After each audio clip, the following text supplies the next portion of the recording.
सर्वसाधारणपणे दिवाळीच्या नंतर विधानसभेच्या निवडणुका लागतील असं वाटतंय. एवढ्यासाठीच बोललो कारण जोपर्यंत आचारसंहिता लागत नाही तोपर्यंत काही खात्री नाही. कारण स्थानिक स्वराज्य संस्थांच्या निवडणुका गेल्या आता काही ठिकाणी तर 4 वर्ष झाली नाही आहेत, 3 वर्ष झाली नाही आहेत, 2 वर्ष झाली नाही आहेत. पण साधारणपणे आत्ताच्या लोकसभेनंतर ह्या विधानसभेच्या निवडणुका लागतील दिवाळीनंतर असं वाटतंय. आणि त्या निवडणुकांच्या दृष्टिकोनातनं एकूणच उमेदवार आणि या सर्व गोष्टींची चाचपणी करण्यासाठीचा माझा हा दौरा आहे, ज्याचा पहिला टप्पा मराठवाडा झाला पूर्ण. आता विदर्भाचा हा टप्पा माझा पूर्ण होईल, उद्या पूर्ण होईल तो. आणि त्याप्रमाणे मी काही ठिकाणी मी उमेदवार देखील जाहीर केले. आणि अजून काही जसे जसे पुढच्या टप्प्यामध्ये एक वेगवेगळ्या ठिकाणचे उमेदवार मी जाहीर करत जाईन. त्याच्यामुळे आता नाव यू शूट.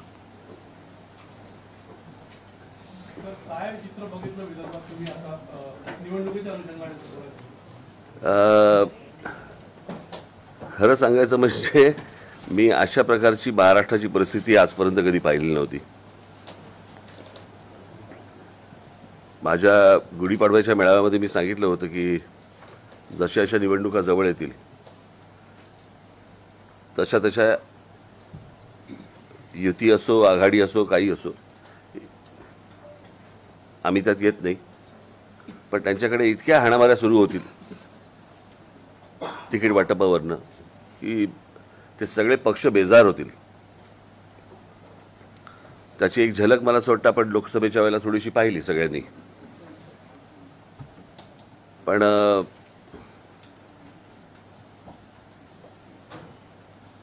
प्रत्येकालाच निवडणुकीला उभं राहायचंय असं एकूण चित्र त्यांच्याकडे दिसतंय. आणि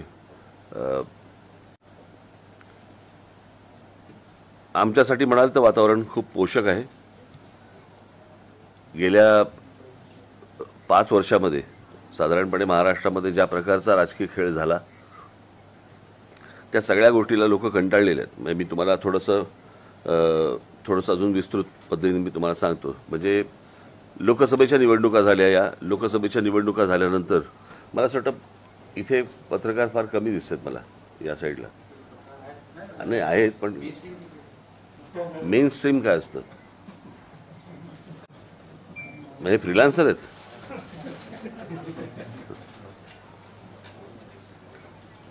लोकसभेच्या निवडणुका झाल्या आणि त्या लोकसभेच्या निवडणुकीच्या वेळेला माझ्या डोळ्यावरती फ्लॅश मारू नको रे. फ्लॅश इथे मार, फोटो इथे काढ. तर ज्या प्रकारचं मतदान झालं आणि आघाडीला काय ते उद्धव ठाकरे, शरद पवार आणि या सगळ्या काँग्रेसला ज्या प्रकारचं मतदान झालं ते मतदान आपण नीट समजून घेतलं पाहिजे. आणि तुम्ही समजून घेतलेलं असणारच अर्थात. पण मी परत मूळ विधानसभेकडे येण्यासाठी आपल्याला थोडंसं सांगतो. त्यावेळेला या देशातल्या संपूर्णपणे एक गठ्ठा मुस्लिम समाजाने भारतीय जनता पक्षाच्या विरोधात, खास करून मोदी आणि शहा यांच्या विरोधात मतदान केलं. तसंच भारतीय जनता पक्षाच्या काही लोकांनी अबकी बार काय 400 पार याच्यावरनं संविधान बदलणार असे त्यांच्याच लोकांनी स्टेटमेंट केल्यानंतर त्या प्रकारचं वातावरण तयार झालं. त्याच्यामुळे या देशातल्या जवळपास एक गठ्ठा दलित समाजाने, बांधवांनी, भगिनींनी, त्यांनी सगळ्यांनी मोदी आणि शहांच्या विरोधात मतदान केलं. ते anti Modi, anti Shah voting होतं. ते काही उद्धव ठाकरे आणि शरद पवारांच्या प्रेमाखातर झालेलं मतदान नव्हतं. त्याच्यामुळे ती जी वाफ होती ती वाफ लोकसभेला निघाली. आता विधानसभेची जी निवडणूक आहे या विधानसभेच्या निवडणुकीला गेल्या 5 वर्षामध्ये या लोकांनी जे राजकारण केलं महाराष्ट्रात, ज्याला आपण गलिच्छ राजकारण म्हणू, ते राजकारण लोक विसरलेले नाही आहेत, विसरणारही नाहीत. ज्याला आपण मतदारांशी प्रतारणा करणं म्हणतो आपण, ती प्रतारणा या महाराष्ट्रामध्ये झाली आणि ज्या प्रकारचा चिखल महाराष्ट्रामध्ये झाला तो मला नाही वाटत यापूर्वी कधी गेल्या 50-60 वर्षामध्ये महाराष्ट्रातल्या मतदारांनी कधी बघितला असेल किंवा विचार केला असेल की आपल्या महाराष्ट्रामध्ये अशा प्रकारची गोष्ट होऊ शकते. आणि त्याच्यामुळे मतदार ही गोष्ट विसरलेली नाही आहेत आणि त्या गोष्टींचा राग ते येणाऱ्या विधानसभेच्या निवडणुकीला निश्चित काढतील. हे मला ज्या मी फिरतोय, ऐकतोय, बघतोय, वाचतोय या सगळ्या गोष्टीतनं मला जे दिसतंय ते मी तुमच्यासमोर मांडलं.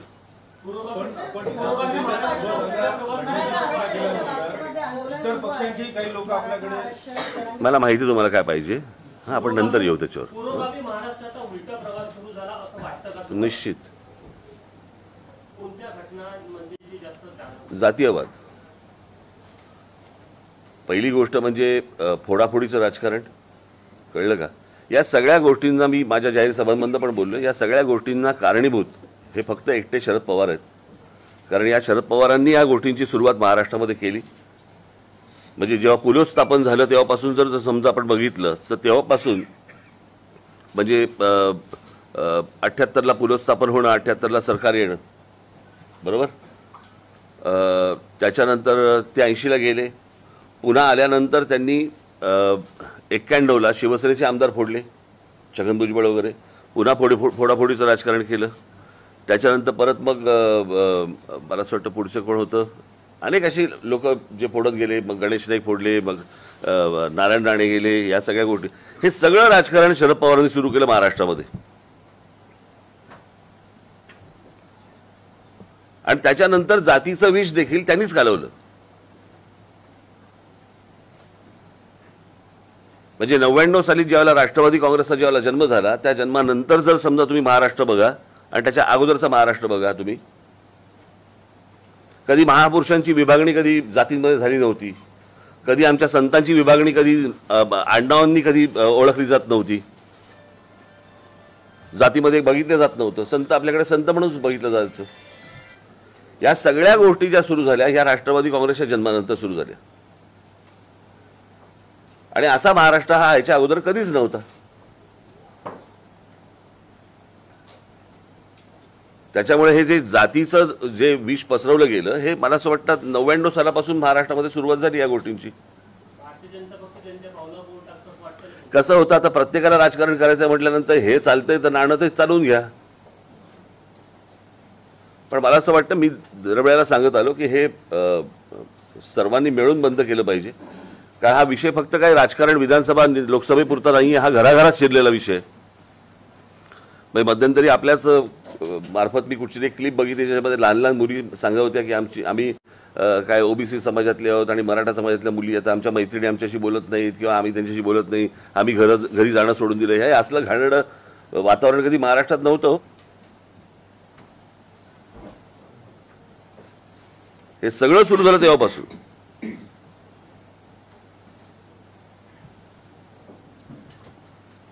बोला. मी बोलतो ना, तुम्हाला माहिती आहे तुम्हाला काय पाहिजे ते. कळलं का? मी मगाशी सांगितलं ना तुम्हाला. हा, तुम्हाला अपेक्षित जे काय आहे ना ते मी बोलीन त्याच्यावरती. हा, मी स्वतःहून तुम्हाला सांगेन ते मराठा आरक्षणाचा विचारा म्हणून. मला हे जे आहे ना हे, कळलं का, ह्यामुळे सत्यानाश झालाय सगळा. ज्या मराठवाड्यामध्ये मी गेलो तिथे आग लावणारे पत्रकार होते आणि त्या पत्रकारांनी काय काय गोष्टी घेतल्या होत्या हेही मी जाहीर केल्या होत्या त्याच्यात. त्याच्यामुळे हे शांत व्हावं याच्यासाठी कोणी प्रयत्न नाही करत आहेत. अजून आग कशी लागेल याच्यासाठी जास्ती प्रयत्न सुरू आहेत. एकच मिनिट थांब, त्यांना काहीतरी प्रश्न विचारायचे. माझी मान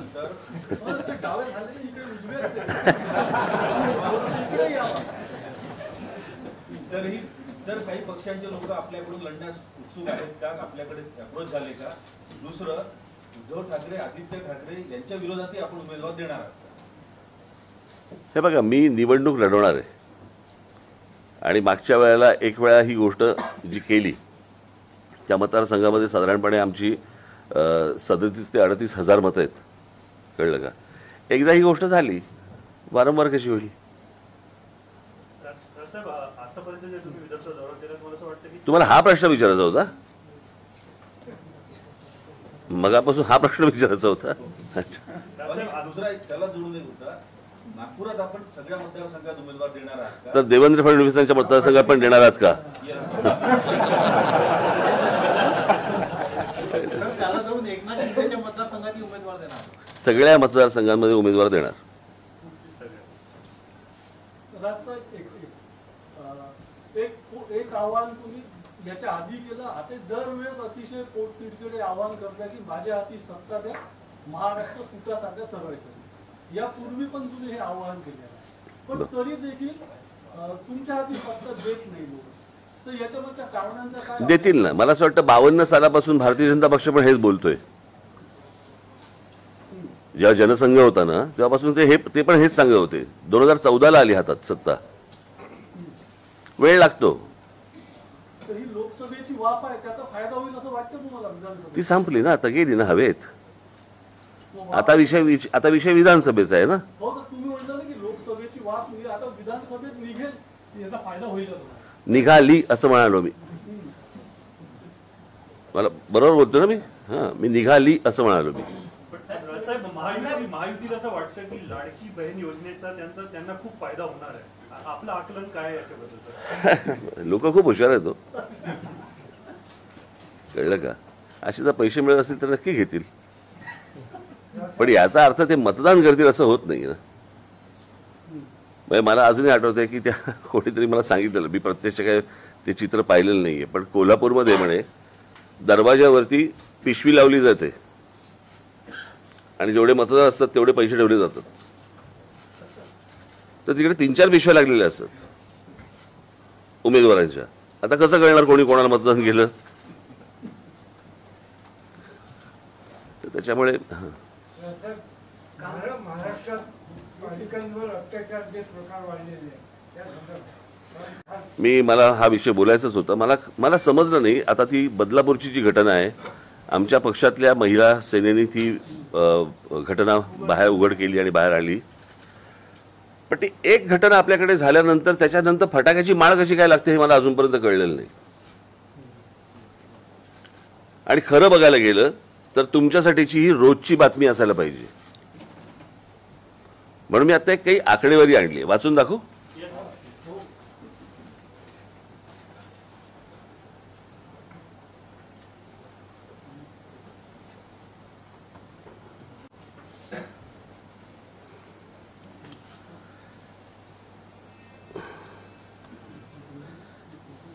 ही माहिती आहे नॅशनल क्राईम रेकॉर्ड्स ब्युरोची.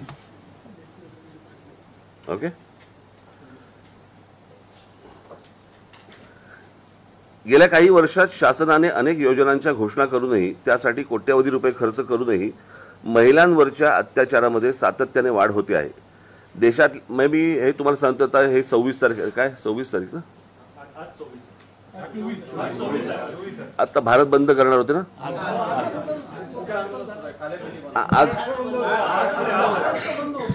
आज हा महाराष्ट्र बंद केले होता. ज्यांनी हाक दिली ना त्यांच्यासाठी पण आहे आणि अत्याचारांसाठी पण आहे. महिलांवरती अत्याचारामध्ये सातत्याने वाढ होते आहे. देशातल्या सर्वात प्रगत राज्याची राजधानी मुंबईमध्ये आज महिला आणि मुलींना सुरक्षित वाटत नाही. आकडेवारी इतकी वाढते आहे की आपल्या राज्याची तुलना ही सतत उत्तर प्रदेश आणि बिहारशी केली जात आहे. 2023-24च्या आकडेवारीनुसार राज्यात महिला तरुणींचा विनयभंग आणि छेडछाडीचे सर्वाधिक गुन्हे मुंबईत नोंदवले गेले आहेत. त्यापाठोपाठ पुणे आणि नागपूर शहराचा क्रमांक आहे. यामध्ये समाज माध्यमांवरून होणाऱ्या प्रकरणांचाही समावेश आहे. आता इथे खाली त्यांनी डेटा दिलेला आहे. महाराष्ट्रात महिलांवर होणाऱ्या अत्याचाराचा वाढता आलेख. अत्याचार कोणकोणते? तर बलात्कार, अपहरण, हुंडाबळी, नातलगांकडून होणारे अत्याचार, विनयभंग, लैंगिक अत्याचार, ट्रॅफिकिंग म्हणजे अनैतिक व्यापार आणि इतर. याच्यामध्ये 2017 या वर्षात महाराष्ट्रामध्ये 4320 बलात्कार झालेत. 2018 मध्ये 4974 बलात्कार झालेत. 2019 5412 बलात्कार झालेले. 2020 हे कधी लागलं आपल्याकडे लॉकडाऊन? मार्च 20 2020 2020 मध्ये 4846 बलात्कार आहेत. 2021 5954, 2022 7084 आणि 2023 7521 एवढी बलात्काराची प्रकरणांची नोंद पोलीस स्टेशनला आहे.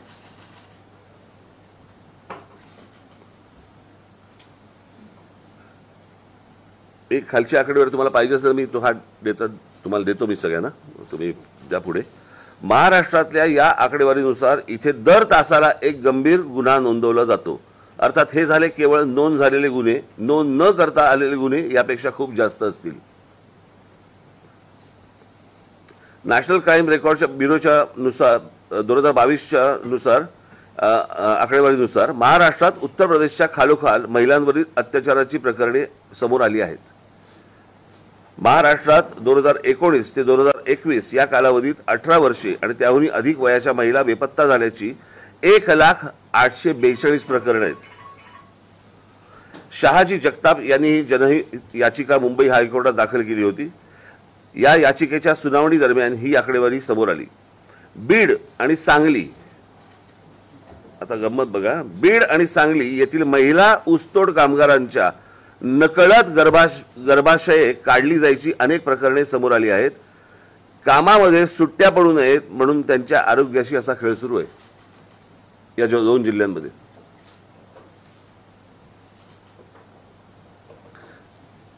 आत्ता मला असं वाटतं की तुम्ही हे आज जे रोज एक प्रकरण येते, रोज काय तासाला यायला पाहिजे ना. म्हणजे महाराष्ट्रामध्ये प्रत्येक पोलीस स्टेशनला किती अशा प्रकारचे गुन्हे दाखल होत आहेत.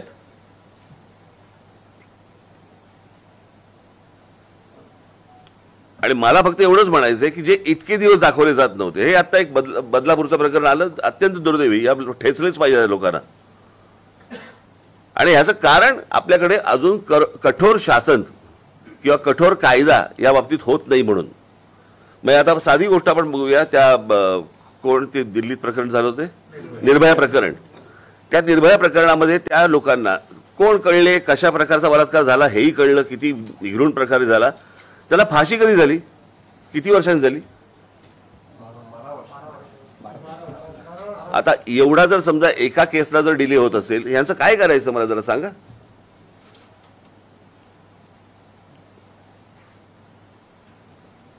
प्रश्न असा आहे ना की ह्या सगळ्या गोष्टी जे आज बंद पुकारला होता ना ज्यांनी, त्यांच्याही काळात आहेत, बरोबर की नाही. आणि आजही आहेत. माझं फक्त एवढंच म्हणणे, आता जे रोजच्या रोज वर्तमानपत्रामध्ये सुरू आहे, आज इथे झाला, आज इथे झाला, आज इथे झाला, काही राजकारण आहे का त्याच्या मागे, येणाऱ्या निवडणूक आहेत का त्याच्या मागे. आपल्याला विषय काय संपवायचा आहे, ही गोष्ट होता कामा नये महाराष्ट्रामध्ये, हा विषय आपला महत्वाचा आहे ना. निवडणुका आल्या, आता सरकारला बदनाम करा या दृष्टिकोनात. मग ह्यांच्याही सरकारच्या काळामध्ये होतच की, लॉकडाऊनच्या काळामध्ये उद्धव ठाकरेंचं सरकार होतं, त्याही काळामधला आकडा तुम्ही तुम्हाला दिला, त्याचं काय करणार. अर्थात ते आताच बंद असल्यामुळे त्यांनी बाहेर बंद टाकला नाही. यावर अंकुश लावण्यासाठी काय सुचवलं? काही सरकारला कायदा करायला लागेल त्याबद्दलचा. कायदा जो होता तो अजूनपर्यंत म्हणजे पुढे यायला आला नाहीये. काय उपाययोजना, काय उपाययोजना म्हणजे ह्या केंद्राने केल्या पाहिजेत ना तातडीने. केंद्रातच ते अडकून पडलंय, पण ते केंद्र का असं काल तुम्ही बोलले होते भाषणामध्ये की राज्यामध्ये कायदा पण माझ्या हातात सत्ता द्या तर मी सगळं साफ करून दाखवेल. तर नेमकं कशा प्रकारे, मला सांगा, साधी गोष्ट आहे ना. जर त्या गोष्टी, आता एका महिला कॉन्स्टेबलने ती तक्रार नोंदवून घेतली नाही, बरोबर आहे, काय कारवाई झाली, पुढे काय होणार आहे त्याचं, पोलिसांना कोणत्या प्रकारच्या इन्स्ट्रक्शन्स दिल्या गेलेल्या आहेत. मी आता समजा तुमच्यासमोर ही आकडेवारी वाचली. माझं फक्त एवढंच म्हणणं आहे की पोलीस ज्या वेळेला इनिशिएटिव्ह घेतात, त्याच्यानंतर ज्यावेळेला तुमचे दबाव येतात आणि तुम्ही ज्यावेळेला सांगता की नाही इथे काही करू नको. आता उदाहरणार्थ आता तुमच्या विषयात येतो, हवं असेल तुम्हाला ते मराठा आरक्षण. हां, जरांगे पाटील ज्या वेळेला तिकडे बसले उपोषणाला, बरोबर आहे, तिकडे लाठीचार्ज झाला, बरोबर. कारवाई कोणावर झाली?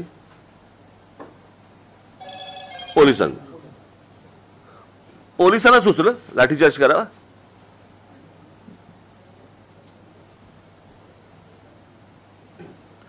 पोलीस म्हणतात बरोबर देत, आम्ही इनिशिएटिव्ह घेतल्यावर जर समजा आमच्या चांगलं येणार असेल प्रकरण, एखादी गोष्ट केल्यानंतर पोलिसांनी ज्यावेळेला एखादी गोष्ट केली बाबा तिथे, तर त्याच्यानंतर ते सरकार त्यांच्या मागे खंबीरपणे उभं राहिलं पाहिजे. मी तुम्हाला एक उदाहरण म्हणून सांगतो, थोडा वेळ आहे ना तुम्हाला? मी एकदा लंडनला गेलो असताना मी विमानतळावरती लँड झालो आणि माझ्या मोबाईलवरती सतत माझ्या पत्नीचे मेसेज यायला लागले, कॉल मी अर्जंट, कॉल मी अर्जंट. मला कळलं नाही. लँड झाल्यावरती मला कळलं तिथे, आणि पायलटने अनाऊन्समेंट केली की नुकताच काही तासांपूर्वी लंडनमध्ये बॉम्ब ब्लास्ट झालेत. तो बसचा झाला होता माहिती तुम्हाला, बसमध्ये ब्लास्ट झाला होता आणि टनेल काही त्यांच्या ट्यूबमध्ये झाला होता. ते करताना पोलिसांचं यंत्रणा सुरू झाली तिकडे आणि त्यांनी सर्च सुरू केला. त्याच्यात एक निरपराध माणूस पोलिसांकडनं चुकून मारला गेला. त्याच्यावरती पोलिसांकडनं फक्त एवढीच रिॲक्शन होती, सॉरी. पुढे काही नाही झालं, त्याचं राजकारण नाही झालं पुढे. एखादी गोष्ट त्यांच्याकडनं घडू शकते, पण ज्यावेळेला तुम्ही त्यांना फ्री हँड, सगळ्या गोष्टी माहिती असतात त्यांना, प्रत्येक गोष्ट माहिती असते. म्हणजे इथे आजपर्यंत महाराष्ट्रामध्ये काय किंवा देशामध्ये जो कोणी गृहमंत्री आलाय त्याला शून्य माहिती असते कुठे काय चाललंय आणि कुठे काय होतंय ते. पण पोलिसांना या सगळ्या गोष्टी माहिती असतात. सरकारने इनिशिएटिव्ह घेऊन जर समजा त्यांना पुढे सांगितलं की करा, म्हणजे तुम्ही जे मगाशी म्हटलात ना माझ्या बाबतीत, करा सांगितलं, साफ करून ठेवतील सगळं. इतकी म्हणजे मुंबई महाराष्ट्र पोलिसांमध्ये ताकद आहे. आपण त्यांना जर समजा त्यांच्या पायात बेड्या घातल्या आणि सांगितलं की आता धावा म्हणून, कसे धावतील? सध्याच्या सरकारमध्ये ते होत आहे. सध्या कशाला पाहिजे? गेल्या सगळ्याच सरकारांमध्ये झालं ना ते. बोला कोणाचं काय करायचं? हे घेऊन बसलेत ते आपल्या, काय करायचं त्यांचं? काय करायचं त्यांचं?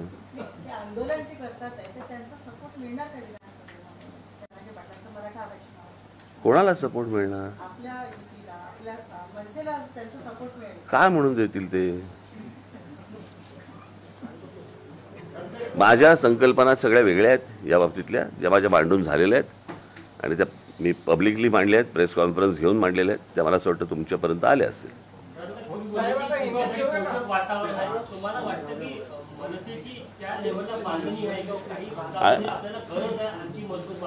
आहेच ना, सगळेच जण हळूहळू पसरतात अनेक भागांमध्ये. महाराष्ट्र नाही रे बाबा, मला हिंदी माझं, अरे नाही रे बाबा, नको. तुम्ही नेहमीच म्हटलं की फ्री वाटपचं राजकारण तुम्ही करत नाही. मागच्या वेळी तुम्ही नागपूरला तुम्ही म्हटलं की फ्री वीज, फ्री हे ते तुम्हाला पटत नाही, कमी दरात द्या पण फ्री नको द्या तुम्ही म्हटलं. माझा प्रश्न असेल की आता लाडकी बहीण म्हणजे असे बरेच स्कीम चालले, जर तुमच्या हातात सत्ता आली तर तुमचा काय? नाही, मला असं वाटतं तुम्ही लोकांना अशा प्रकारे ढिले करून चालणार नाही. लोकांना कामाला लावा ना. लोक कामं मागतायत ना, फुकटचे पैसे नाही मागत आहेत. शेतकरी फुकटची वीज नाही मागत आहे, त्या विजेमध्ये खंड नको एवढंच तो मागतोय. तुम्ही पहिल्यांदा या लोकांच्या मागण्या तर समजून घ्या. तुम्हाला बरं फ्री म्हणजे कोणाचं आहे? ते लोकांचं आहे. आता जे पैसे दिले जात आहे तो लोकांचा टॅक्स आहे ना.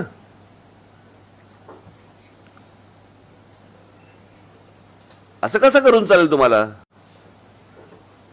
मी त्या दिवशी म्हटलं ना की महाराष्ट्रामध्ये असंख्य जॉब्स आहेत, महाराष्ट्राच्या शहरांमध्ये आहेत असंख्य जॉब्स आहेत. महाराष्ट्रातली पोरं करू इच्छितात, त्यांच्यापर्यंत पोहोचत नाही. बाहेरच्या राज्यात कळतं की आमच्याकडे टॅक्सी आणि रिक्षांची परवाने दिली जात आहेत आणि महाराष्ट्रात कळत नाही. ही कुठची पद्धत?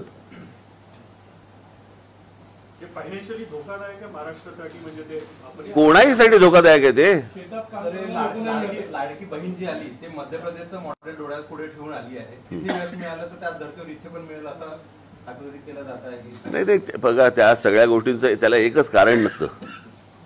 म्हणजे मध्य प्रदेशामध्ये यश मिळालं काय फक्त त्या लाडक्या बहिणी योजनेमुळे नसेल मिळालं, त्याला अनेक कारणं असतील, अनेक विविध कारणं असतील, त्याला ती पण तपासली पाहिजेत ना. ते सगळं यश आणायचं आणि एका योजनेवर टाकायचं असं थोडी असतं. हे तुम्ही जे म्हणलं की आता लहान मुलांमध्ये तुमचा विचारून झाले तर एकदा.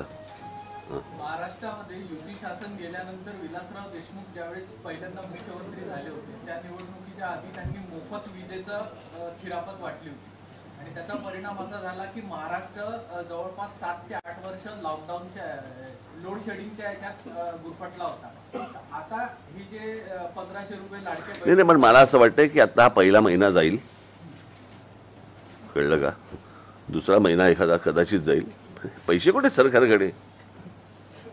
त्याच्यामध्ये अजितदादांनी पण सांगितलं नाही का, निवडून दिला तरच पुढच्या. तसं होणार नाही. ते किती तुम्ही पैसे सरकारकडे पैसे पाहिजेत ना. पण ते तर म्हणाले सही करून निघालो चेकवर. कशावरती? पहिल्या हप्त्याची असेल. तुम्ही महायुतीची जी सभा झाली होती मोदींच्या आधी तुमचं गाठून झालं होतं, तर तुम्ही एक 5 मागण्या केल्या होत्या त्यांच्याकडे प्रमुख म्हणजे त्या अभिजात दर्जापासून तर त्याच्या पाठपुराव्यासाठी काय म्हणजे अजून मी भेटणार आहे त्यांना आता. मी आता भेटणार जाऊन. विधानसभेच्या निवडणुकीमध्ये स्वतंत्र लढणार की मित्र पक्ष म्हणून कुणाला सोबत घेण्याचा स्वतंत्र साहेब इंडियन घ्या ना. नाही हो, नाही.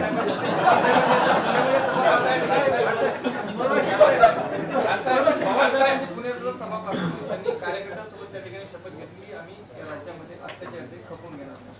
कशाचे? या राज्यामध्ये अत्याचार खपवून घेणार नाही अशी कार्यकर्त्यांसोबत त्यांनी शपथ घेतली. शरद पवार अत्याचार कसले अत्याचार? तुमच्या हातात ज्यावेळेला सरकार येतात त्यावेळेला ह्या गोष्टी करा ना. असल्या शब्द कसल्या घेत आहे?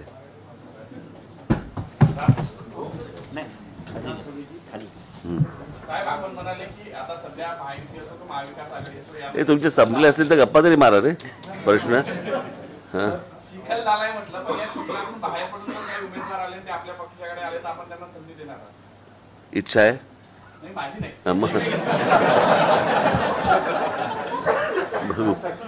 महाराष्ट्रात, विदर्भात, विशेषतः नागपुरामध्ये आपला महाराष्ट्र नवनिर्माण सेना अधिक मजबूत आणि बळकट व्हावी याकरता म्हणून आपण फार कमी येत असता. मात्र जे आपले जे मोठे जे अधिकारी आहेत त्यांचा वारंवार येणं हे कुठेतरी मी तुम्हाला आत्ता माझ्या पदाधिकाऱ्यांशी बोलवत होती. एक गोष्ट तुम्हाला थोडक्यात सांगतो. साधारणपणे 1925 साली RSSची स्थापना झाली, बरोबर. 52 साली जनसंघ स्थापन झाला. परंतु या विदर्भामध्ये किंवा बाकी महाराष्ट्रामध्ये अख्ख्या काँग्रेस एक काँग्रेसच होती ना. नागपुरात हेडक्वार्टर आहे. त्या नागपुरामध्ये भारतीय जनता पक्षाला जम बसवायला किती वर्ष गेली हो? तुम्ही कधीतरी राजकीय पक्षांचं अनालिसिस करून माझ्याशी बोलणार आहात की नाही बोलणार आहात? तुम्ही वारंवार यावं अशी इच्छा आहे त्याच्यामध्ये. तुम्ही वारंवार यावं, भेटत राहावं अशी इच्छा आहे. मग मला हे प्रश्न विचारू नका ना फालतू. त्याला काय अर्थ नाही ना. मी येत जाईन, भेटत जाईन, आपण खायला जाऊ, बाहेर जेवायला जाऊ. कालच मी वडापाव खाल्ला ना, कालच खाल्लाय. हा, लोकांना महाराष्ट्र नवनिर्माण सेनेतर्फे खूप अपेक्षा आहे इतर पक्षांच्या तुलनेत. आणि त्यांना करा मतदान. माझ्याकडे फक्त अपेक्षा ठेवा.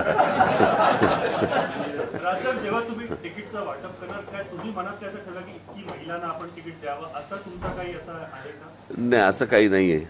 असं काही नाहीये. पण महिलांना जास्तीत जास्त जागा जिथे जिथे असेल ना, निवडून येण्यासारखं असेल तिकडे ह्या निश्चित गोष्टी करू. म्हणजे त्याचा काय प्रश्नच येतो. हां, 288 ज्या सीट्स आहे विधानसभेच्या सगळं सुरू आहे अभ्यास त्याच्यापैकी.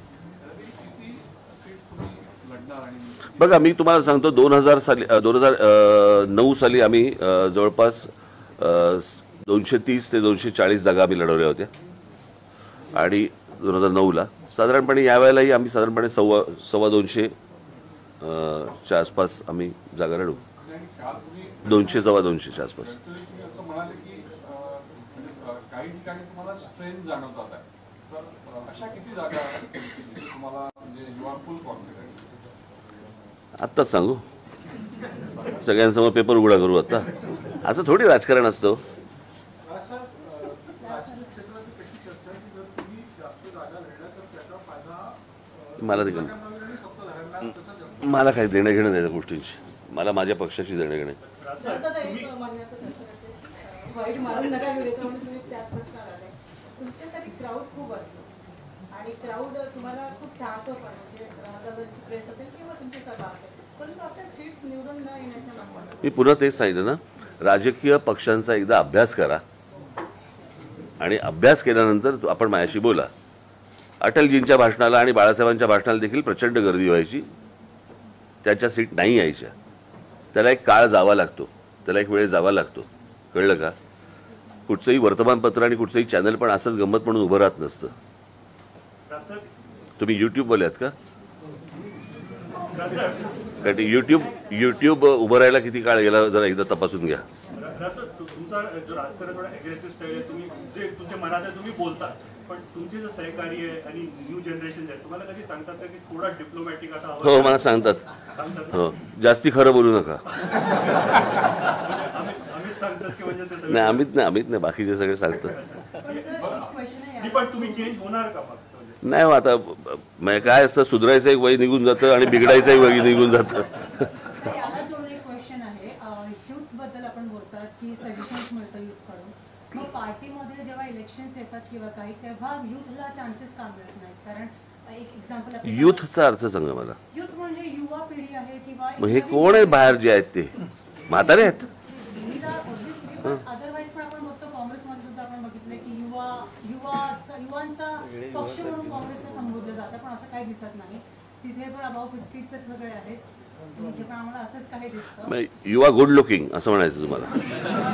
सुशिक्षित, एज्युकेटेड लोकांना चान्सेस मिळायला पाहिजे, सो दॅट जेवढे केसेस किंवा काही जे काही होते बलात्कार, रेप आणि खूप काही गोष्टी आहेत त्यांच्यामध्ये काहीतरी चेंजेस येणार, लॉ मध्ये काहीतरी चेंजेस. माझी तर इच्छा आहे माझी, आता नागपूरसारख्या शहरामधनं अनेक तरुण माझ्याबरोबर यावेत, माझ्याबरोबर त्यांनी सहकारी म्हणून माझ्याबरोबर कधी काम करावं अशी माझी इच्छा आहे.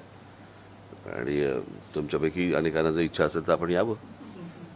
कॅन्डिडेट्स आपण देणार आहे आपण खास एक फॅक्टर ठेवणार आहे की काय क्रायटेरिया आपण ठेवणार आहे? मी तुम्हाला एक गोष्ट सांगतो. आमच्या सगळ्या जिल्ह्यांमध्ये आम्ही आमचे पक्षाचे टीम्स पाठवलेले आहेत आणि ते ह्या गोष्टींचा ॲनालिसिस करून माझ्यासमोर आणले. कळलं का? कारण महाराष्ट्रभरची सर्वे केली टीम पाठवली होती, त्याचं काय असेसमेंट आहे आता पक्षाजवळ? किती जागा? उघडपणे सांगू, उघडपणे सांगा. मी मला एकदा तुमच्या ना चॅनलची जेव्हा तुमची मीटिंग असते ना, ह्याला काढायचं ह्याला घ्यायचं वगैरे, मला एकदा बसवाल?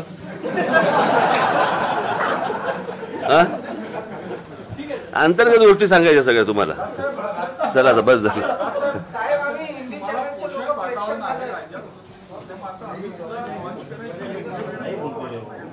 बघू, करू तुम्ही घरामध्ये नाव लावू नका हो माझ्या.